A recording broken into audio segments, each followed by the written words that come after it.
Assalomu alaykum hurmatli kuzatuvchilar.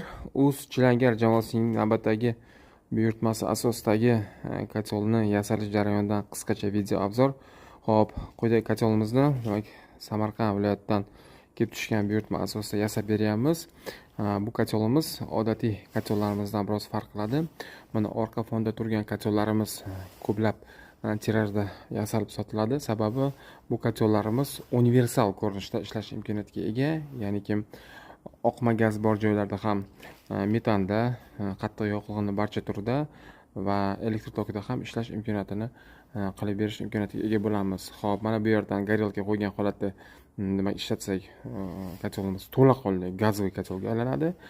Gaz bo'lmagan joylarda горелкani olib qo'ygan holatda ko'mirxona eshigi, ko'mir solib yoqqan holatimiz bo'yicha kotelimiz to'laqonli demak qattiq yoqilg'ida ishlatgan kotel vazifasini bajara oladi. Termostat, ventilyator hammasi bilan jihozlangan aqlli ko'rinishda ishlash imkoniyatiga ega holatda kotel taqdim qilinadi.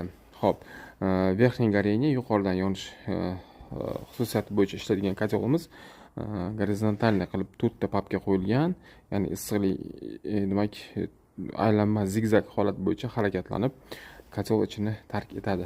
Quyidagi kotelimizda esa biroz boshqacha shaklda demak yasalish holati kuzatiladi. Xo'p, mana ko'rib turibmiz. Bunkeri chuqur qilib yasalgan. Bu yerda yuqoridan satlab solinadi va bunkerda demak ko'mir yoki qattiq yoqilg'i yig'iladi.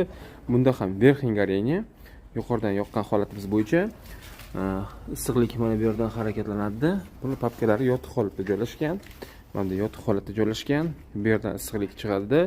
Mana ko'rishingiz mumkin, pastga qarab yo'naladi. Pastdan aylanib chiqib, mana bu dimoqotimizga yo'l oladi. Ana shu ko'rinishdagi kotelni buyurtma asosida bizga yasab berishimizni Surxondaryo viloyatidan buyurtmachilarimiz zakaz qilishdi. Mana shu holatda keyingi kotelimiz yasab taqdim qilinmoqda. Kotel ko'rib turganimizdek qattiq zaklopkalarga olingan, bemalol yopiq tizimlarda ham ishlash imkoniyatiga ega bo'ladi. Xo'p, kotelimiz haqida to'liq videoni keyingi videolarda taqdim qilamiz. Bizni kuzatib borishda davom eting. Sog' bo'ling, salomat bo'ling. Keyingi videolarda uchrashguncha omon bo'ling.